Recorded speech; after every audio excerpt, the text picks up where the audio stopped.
watching 2+U Nevada, and I'm so excited to have a dear friend of mine here from the Washoe County Sheriff's Office. That's Heather Dreiling, the victim advocate. And Heather, thank you for being here this afternoon. Absolutely. So excited to have you here. It is a serious topic, but you are the victim advocate for the Sheriff's Office. And so that you can imagine all of the cases that the Sheriff's Office takes in. So what cases do you specifically help victims of? Technically, I can handle any crime category that there is, but the main ones that I cover are domestic violence, sexual assault, child sexual assault, as well as murders. And having seen you in action, you know, the victims of these crimes really need you. They need someone like you because an investigation is happening, but they also don't necessarily know all of the steps beyond that. Will you talk about the process, how you even get attached to these victims and then walking them through? So what I do, it's pretty basic. So I'm taking it from the moment that crime happens until the crime hits law enforcement. And then after that, it's going to go over to the court system. So usually then I will pass them over to an advocate that are in our district attorney's office. So I typically have victims that are in the worst trauma and in the worst spot that they've probably been in their life. And so they don't know what the next step is or where they're going. So I'm trying to help them with basic needs, everything from if they ran out of their house without shoes on, to get a pair of shoes, or to get them a meal that they haven't had in a while, and just get them to a moment that they can breathe and that they can talk with our detectives, they can talk with law enforcement, and get their case documented so we can get it through the criminal justice system. I remember you had an area in the sheriff's office. It was a makeshift closet, if you will. And you had teddy bears, you had coats, you have a victim advocate room for children. You know, you really try and make it as welcoming as it can be when people know that they're sitting in a law enforcement office.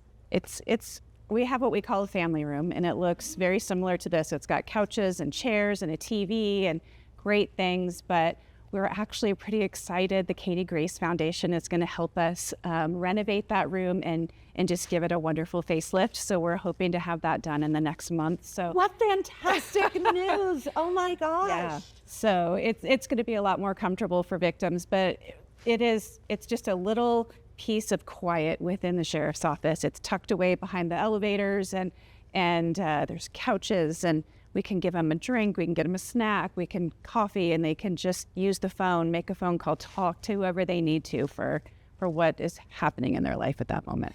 And talk to me about the process. Again, you meet them, it's right when an incident happens, but I wouldn't know what to do if I ever needed a TPO or a restraining order. You know, I don't know that process, and you're very versed on that. Kind of walk me through if that's what a victim needs. So we'll ask a victim if they are feeling like they need to have some kind of protection from whether it's a neighbor or from their spouse. And if they are interested in that, then we will walk them through the process. It's very different. They go to very different courts. And so if it's a domestic situation, they're going to be going through our district court process. And so I'll either help them fill that out, I'll direct them to a community-based organization to also help with that sometimes, or I can email them the applications, we have them printed, they can fill those out, and then we get them over to the Protection Order Help Center. And then if it happens to be with someone that's not in a domestic relationship, like your neighbor, just a good friend, things like that, then they're going to be going through one of the justice courts. And so then we'll direct them through all of that paperwork and in our messy process that we have. And you said community-based. So what is the difference between you being a victim advocate at a law enforcement agency versus a community-based victim advocate? Good question. So for being in law enforcement, I am system-based. So I work hand in hand with law enforcement. So I am able to see and talk to those deputies, see those police reports, and kind of get what they need in that immediate moment. And I'm also trying to help keep the integrity of that investigation moving forward as well. Community-based would be some of our groups in town, like Safe Embrace, the Domestic Resource Center, ITCN, the Intertribal Council. So they get donations. They're a 501c based, where I am based in government.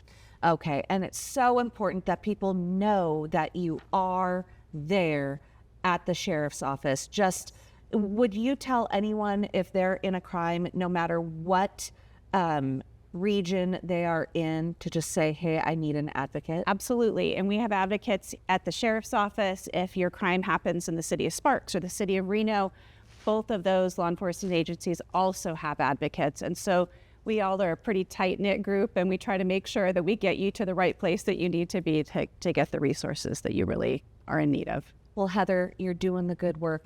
Thank you so much for joining us this afternoon. You're watching 2+U Nevada.